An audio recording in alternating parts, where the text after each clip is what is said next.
brought my, I went to the administration and told them what the deal was, what the problem was, and what I wanted to do, and to see if I could get some kind of help from the development department of the university to build a facility. Right. Okay. And so they were pretty keen to do that, actually, and we're looking around for a place. And in the meantime, Cornell University had been looking for a replacement for an ornithologist for several years, and had never found one they liked. So this position had been vacant for about 4 or 5 years. Yes. And I've forgotten how it came about that they invited me down to interview me for this position. So anyway, I went down and I was interviewed, and I talked about some of the work that I'd been doing in Africa, which was kind of exotic and interesting to people, and they got them to thinking that maybe they ought to hire me. And so I said, well, I had just been promoted to full professor at Syracuse University, and a little bit prematurely, but anyway, that's another story. Anyway, I had just had that happen, and so I explained that to Cornell, and that wasn't a problem. They were willing to match that immediately, which was good. And I said, well, the other thing is that Syracuse University is drawing up plans for this project to breed peregrines, and I told I'd explained to him about what I wanted to do. And so I said, well, if I come here, I'd like for you guys to do the same thing and build me a facility as a condition for accepting the position. And they said, okay. Wow. So I said, well, then I'll come. So, but the problem was, to make a long story short, I changed jobs from Syracuse to Cornell, which was a very nice change to make, because Cornell was a much better university than Syracuse was. Anyway, but the problem was making the promise was one thing, but I didn't realize when I got there was that they didn't really have the money to do this. Right. And then they were going to have to find it somewhere. Actually, they wanted me to find it. And so I had to spend, that was in 1967 that I went down there. And so I had to spend a couple of 3 years trying to find money through one of the science supporting organizations like the National Science Foundation or Institutes of Health or something, and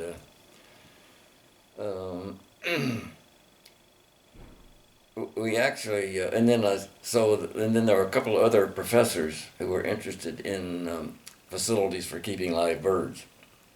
So the three of us kind of got together, and we're going to have a big, this is really a big thing.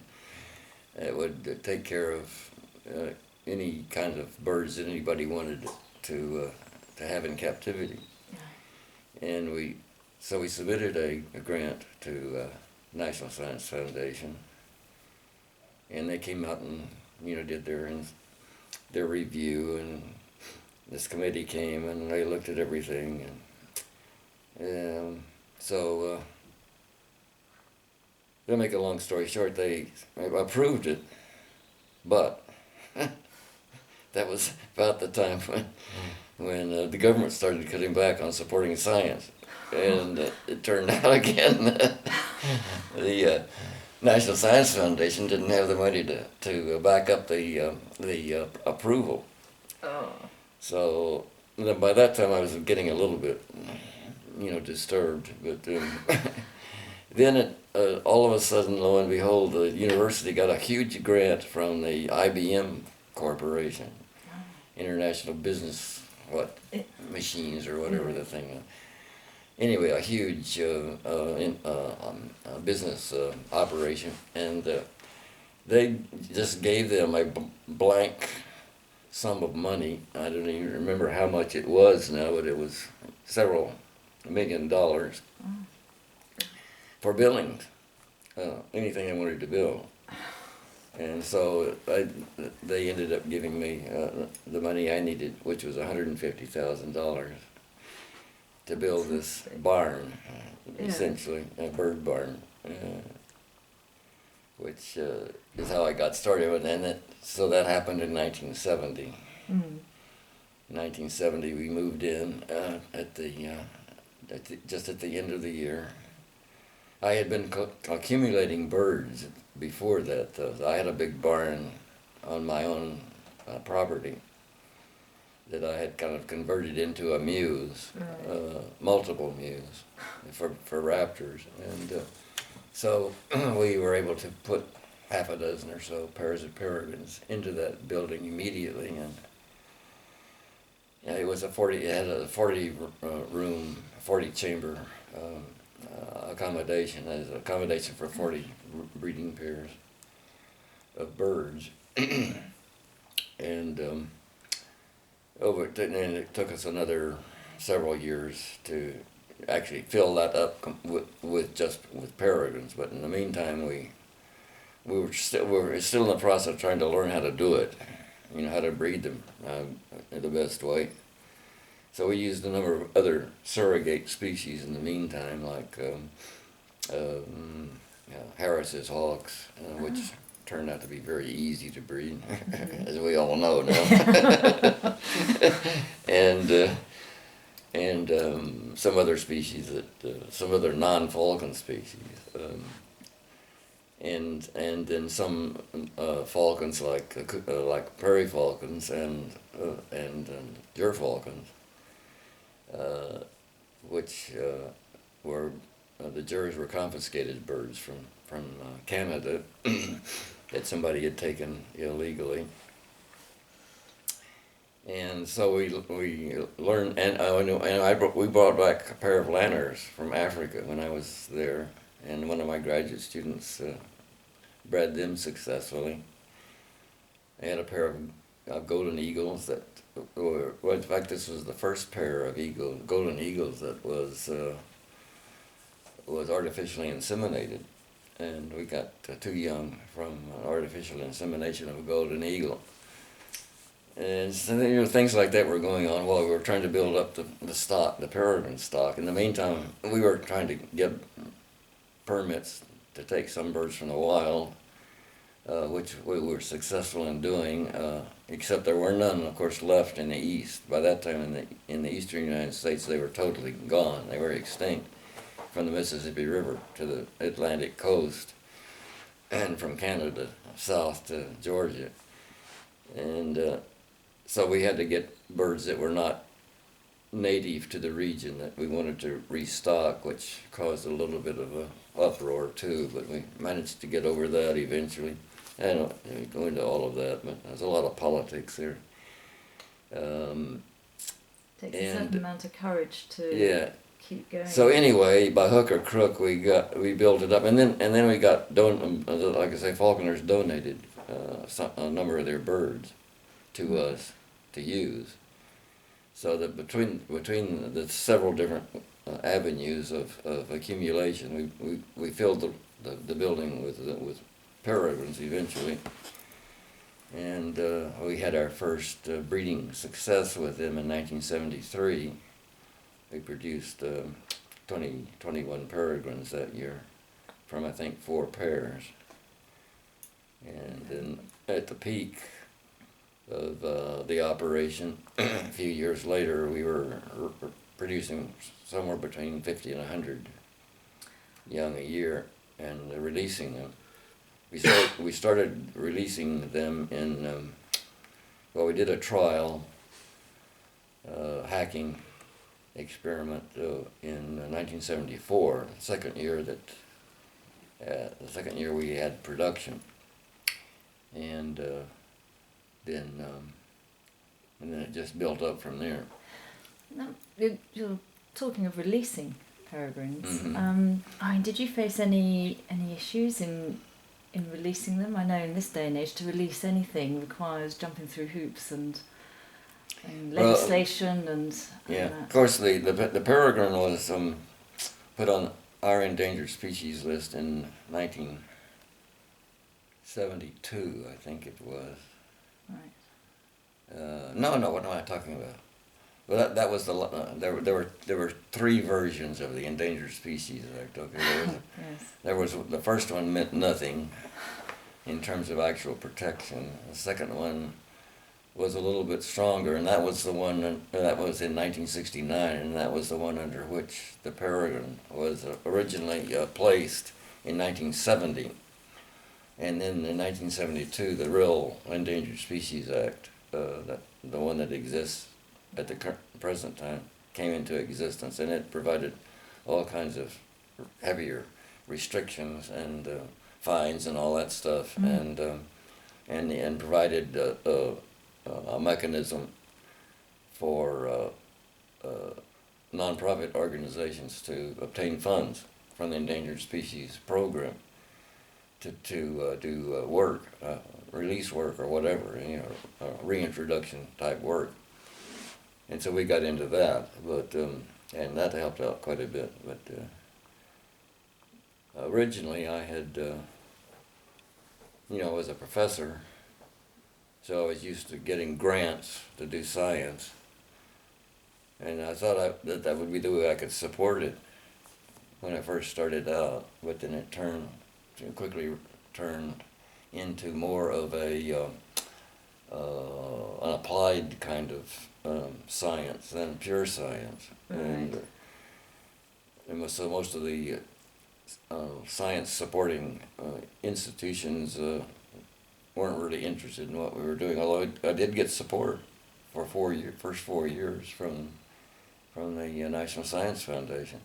It was just enough to hire a couple of people, and that was about it. So the Peregrine Fund itself, yeah, again, it's thinking back on some of this stuff is kind of amusing. But, one of the things that I was promised when I was hired was that the development office, would help me with this project, and that they would help me find money, support from donors, from donors that were interested in Cornell to keep it going. And so, but they didn't really ever do much. And so I said, well, I'm probably going to have to go, looking at sources other than the standard, science supporting outfits. And so he said, okay. And I said, well, sure, you can do that, but you have to check with us before you go to any a non-governmental source of funds, any potential donors, to make sure that we don't have some prior interest in the party that you're going to get the money from. Okay, so it turned out that they nearly always said no. You can't go to that guy because we have a building that we want him to support or something. So I finally got kind of fed up with that, and in the meantime I'd run into some guys like Bob Berry was one who had a big insurance company down in near Philadelphia, and he was a falconer and a breeder, and he became. We had 4 founders of the Peregrine Fund, and Bob was one, because of his strong interest in breeding and willingness to help us financially some, and Frank Bond was another one who's well known in the IAF. Unfortunately died a couple of years ago. And Jim Weaver, who was my primary breeder, and ran all the breeding program. And then actually there was those, so that was the original 4 of us, but then brought in a fifth guy named Bill Burnham, who was in charge of. We had two programs going. We had the one at Cornell, and we had one out in Colorado that we worked in cooperation with the Colorado wildlife people on their property. I mean, they gave us free access to property to build another breeding facility. So we had two breeding facilities, the one in Colorado and the one in Cornell. And so Bob was, said, well, look, we just need to quietly incorporate this thing as a non-profit organization, and then we'd be free to, go see anybody we wanted to see to get money. So that's basically what we did. We formed the Peregrine Fund as a non-profit corporation, headquartered at Cornell, and we didn't say anything about it at the university at all. So it was a while before they even realized what was going on. Under their nose. But by that time we were being so successful with it, they decided we better just leave it alone. So they never objected to it. But we were starting to get, we started to get unsolicited money coming in. We were associated with the Laboratory of Ornithology, which is a huge institution now, but it was just a small thing then.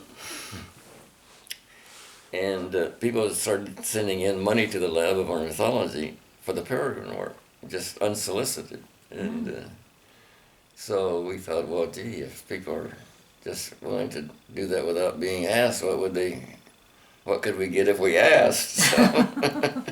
So we started asking, and sure enough, there was quite a bit of interest out there. And so the other big thing that we had to do was get the government agencies on our side and working with us and helping out funding-wise as well. And at first, even though it became an unofficial endangered species in 1972 under the new act, and therefore was a candidate for federal support, they had a very low priority compared to a lot of other things that they were more interested in, including, for God's sake, the alligator, which was never an endangered species to begin with. But anyway, that's another story. So when I go and talk to them, they would be very sympathetic. Oh yeah, we like what you're doing. We think you're doing the right thing, but we've got all these other species we have to take care of first, and if there's any money left, well, we'll help you. So I said okay, and then about that time, a guy that became a very good personal friend of mine and still is, who worked for the Army material. He worked for the section of the Army. He was a civilian. He wasn't a military guy, but he was a veterinarian, and the Army had hired him to do studies on the physiological effects or any effects that occurred in animals that were resident on one of their ammunition and what's the term I want? Ordnance, any ordnance that was fired, and they were concerned about what damage, what environmental damage might be done, because by that time we had the Environmental Protection Agency for everybody to deal with.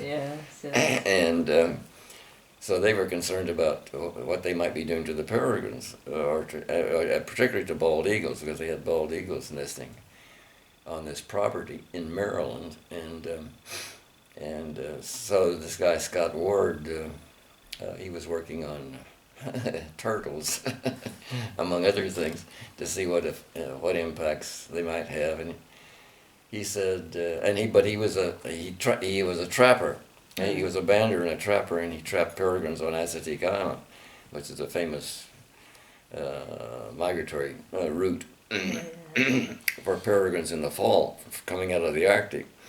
And excuse me. So he had a keen interest in peregrines, as well as other things. And he said, you know, Tom, and he said, I think I could probably find a way to get you some money from our operation. He says, because, you know, we when we do our budget, he says, we round everything off to the nearest $1,000. So, and he knew the upper level guys, you know, the military guys, and so he said, but but he says, I want you, the Fish and Wildlife Service, which was where I had been going, administered the Endangered Species Act.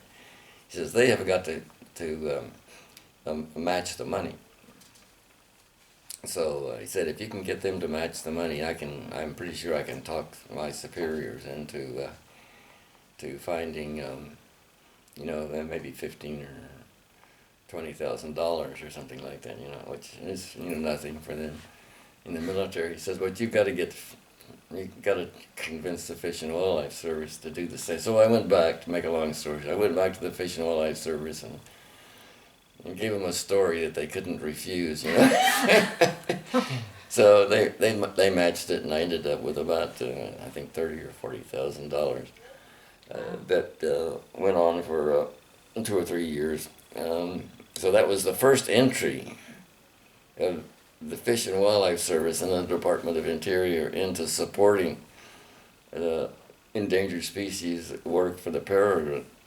And once they started it, then they really, you know, kind of couldn't get out from under it after that. They had to keep going. So I also had a friend in the Audubon Society who had been within the Fish and Wildlife Service prior to going into civilian life again, so to speak. And so he knew the ins and outs of how the budgets and money was, you know, manipulated in the government. And he said, you know, what you should do is you should go and testify before Congress and petition them for, you know, what you need for support. And he said, if you can get a few influential people to come and testify in your